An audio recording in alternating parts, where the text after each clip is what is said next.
In this module, we will learn about waves. We encounter waves every day in our lives. There is sound wave. You can hear me because of sound waves. You can see things because of light waves. When you go to the ocean, you encounter water waves. During the earthquake, there is what is called a seismic wave, that is ripples in the ground. And if you go to the microscopic level, such as in the world of electrons and atoms, you encounter quantum waves. That is, each particle acts like a wave of energy. A wave basically transports energy as it propagates. It takes energy from one place to another as it travels. Waves are very important to all scientists and engineers because many of our everyday applications are based on waves. For example, your mobile phones or satellites, they work with waves. In this case, electromagnetic waves. They can transmit information from one region of space to another, basically, because of electromagnetic waves. Optical fibers, they carry information in the form of light waves from one place to another over long distance, for example. DVDs and Blu-rays, I mean, you can read and write information with these devices because with the help of a laser which emits waves of light, basically. Sound. Let us look at these waves into a little bit more details. What are sound waves? Sound waves are basically vibrations of a material or medium. For example, in this case, the medium can be air. You can hear me because I am causing a vibration in the air through my voice, and this vibration is actually traveling to you and hitting your eardrum. And that's the reason why you can hear what I am speaking, basically. So it's a propagation of the vibrations of air from here to your eardrum, basically. You have heard about, like, also, it doesn't have to be air always. I mean, this type of communication can happen underwater also. For example, whales communicate by vibrating the water molecules, which can travel over long distance and reach something, basically, reach another whales. So they can communicate with each other underwater. Light waves, so this is electromagnetic radiation, basically. And so this means, what it means is that electric and magnetic fields are oscillating and causing the wave to propagate. In this case, for electromagnetic radiation or light waves, you don't actually need a medium. It can travel through space. This is much faster than sound waves. Sound waves in air typically has a speed of 340 meters per second, but light waves in vacuum has a very large speed. It is the fastest speed that can be achieved in nature. It's 3 times 10 to the power 8 meter per second. So nothing can travel faster than the speed of light in a vacuum. Water waves. So you have seen circular troughs and crest in water waves. When you say throw a stone in water, there are these circular wave fronts that are from front, and they propagate outward from the center of disturbance. So this is one example of water waves.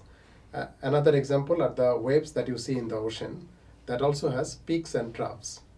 Seismic waves. So during earthquake or say for some huge explosions such as nuclear explosions, you actually feel the ground is shaking, right? So this is also one form of wave, seismic waves, disturbances in the ground, basically, that's propagating. And you can have primary waves or secondary waves that are typically associated with earthquakes. There are primarily 2 types of waves, transverse and longitudinal. This is distinguished based on how particles or fields move upon wave propagation. For example, if the particles are traveling perpendicular to the propagating direction of the wave, then this is called a transverse wave. But if the particles are traveling along the direction, oscillating along the direction of propagation of the wave, then this is called a longitudinal wave. Can you tell which of these waves are longitudinal or transverse? Sound, light, water waves, seismic waves.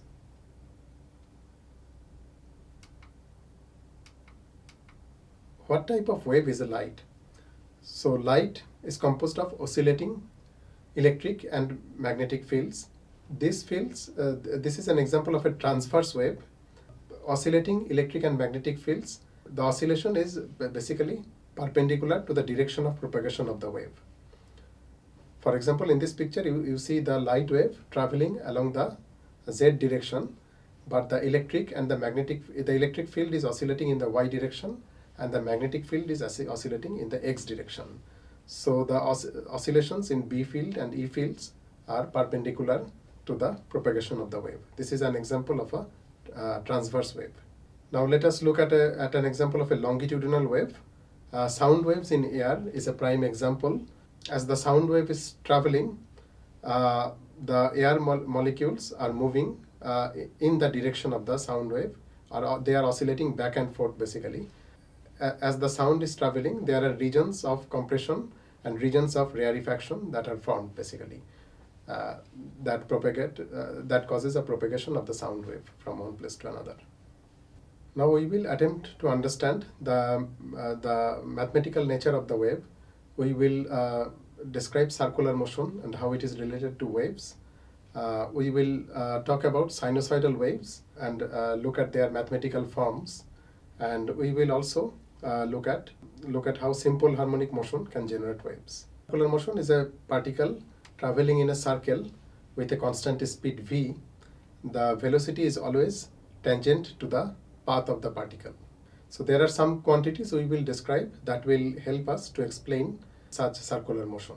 The first variable in circular motion is the angle traveled, theta. Theta can be described both in degrees or in radians, and the conversion factor between radians and degrees is 2 pi radians is equal to 360 degrees. If you remember this relation, you can convert from radians to degrees and vice versa. So we have to also relate the angle theta traveled by a particle to the arc length actually covered. That is, how much distance the particle has covered along its circular path. That is denoted by S here, circular arc length, and the radius of the circle is r. The angle is given by theta, and so the relation between the arc length and the theta is given by this expression, theta equals S over r radians. That is, arc length S equals r times theta, the radius of the circle times the angle theta. Another important quantity in the context of circular motion is the angular frequency. So suppose a particle is traveling around in a circle. In one cycle or one revolution, the particle is traveling an angle of 2 pi radians, and suppose it is doing so in a time t, the capital T. This is called the period of revolution. That is the time taken to make one complete cycle. And so the angular frequency omega is defined as 2 pi over t, t being the period.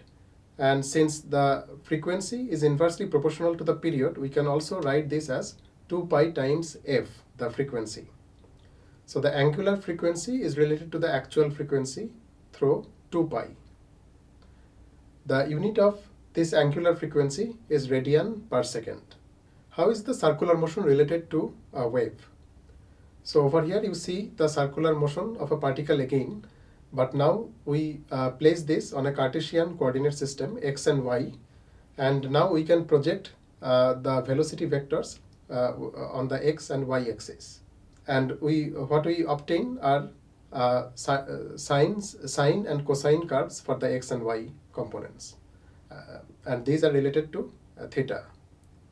So if we plot this, we get relationships that are shown here, sine and cosine curves in terms of theta, and these are basically waves. Another important quantity in circular motion is called the phase. Phase can be thought of an angular measure of the wave and is represented by theta. What it tells us is that what fraction of the wave has traveled, has elapsed relative to the starting position. And over here you see a plot of the wave as a function of theta, its phase. Since waves are a function of time t, theta, the phase, is given by omega times t. Omega is the angular frequency, radians per second, and time is the amount of time elapsed since the beginning. So theta, the phase of the wave, is given by omega times time, the angular frequency times time. Mathematical expressions are frequently used to represent waves, such as sine waves or cosine waves. Over here, we show two expressions of waves. Y equals a sine omega t in the first case, and y equals a cosine omega t in the second case. Here, a represents the amplitude of the waves. If y is a displacement, amplitude could be in meters, for example. Omega t is equal to theta. Theta is the phase again, and this is given in radians usually. And y is the displacement in meters in this case from equilibrium position. An important case of waves is a simple harmonic motion. So this is the case when the acceleration of an object is proportional to its displacement. And for example, the mass on a spring system undergoes simple harmonic motion if disturbed from its rest position. The spring, if you pull on the mass and let it go, it oscillates back and forth because of simple harmonic motion. Now in this picture you see this system, but there is also a paper, and the paper is moving along one particular direction, and the mass is tracing out a sinusoidal wave as it oscillates vertically up and down. Real waves are in 3 dimensions, so you have to consider their x, y, and z components. Over here you see a circular wave.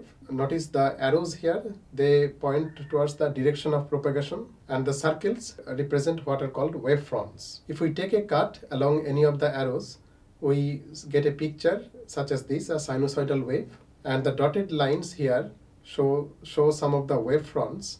So what it means is that wavefronts are surfaces of constant phase. Between any two of these dotted lines, the phase is constant. Constant means if the phase changes by a factor of 2 pi, it is basically the same. So the phase is constant. We say the phase is constant. Now this brings us to the definition of wavelength. So this is defined as the distance between two wavefronts. This is measured in meters. Wavelength is in meters and has the symbol lambda. In the picture in the left, the 2 points that are shown have a constant phase. They are separated by theta equals 2 pi. The phase is the same basically. Remember, if the phase is a multiple of 2 pi, it is considered to be the same. So this distance between these 2 points having the same phase, this is called lambda, the wavelength. Now let us take a look at this picture on the right. There are 2 points also shown, but the phase is not the same between these 2 points. So this cannot be defined as lambda. What is the amplitude of the wave? This is the maximum displacement of the wave in the vertical direction, in this case from the equilibrium position. So you can also think of this as the height of the wave. This is measured in meters typically. So the relationship between period and frequency, we have already seen this. So period is the time taken to complete one cycle of oscillation, and it has the symbol of capital T. Its units is second. It's a time. Frequency is the number of complete cycles of oscillations per second.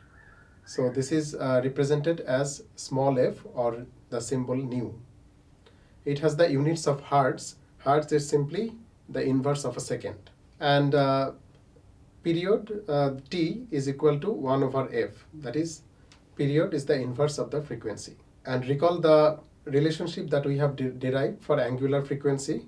It was given by omega equals 2 pi over t, which is also equals 2 pi times f. The phase angle refers to how long the wave has traveled after its original position at t equal to 0, for example. This is also sometimes called the phase offset.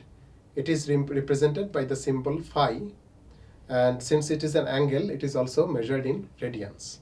There is a speed associated with a traveling wave, and we can obtain the speed through a relationship between lambda and t. So lambda is the distance traveled in one period t. Then we simply, to obtain the speed, we simply use the relationship distance over time, and this is equal to lambda over t.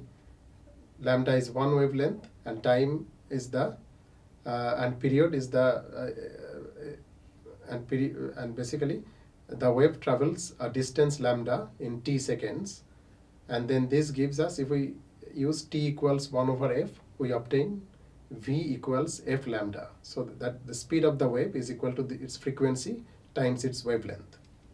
Now let us take a look at the wave equation for a static case. We set t equal to 0 in this case, and we obtain the displacement d from the equilibrium position x in this case. So the wave equation is of this form: d of x equals d of m times a sinusoidal function, and the argument of the sinusoidal function is 2 pi over lambda times x. Over here, d of x is the displacement, and d of m is the amplitude of the wave, that is the maximum possible displacement at any point. And this shows the graphical form of this equation here. On the y-axis, we have d of x, and the horizontal axis shows x, and we show one wavelength of the wave. So notice that the displacement is 0 at positions x equal to 0, lambda, 2 lambda, 3 lambda, and so on. Now let us propagate this wave, that is add time to this problem. So in a time t, because the wave is traveling at velocity v, the wave propagates a distance v times t.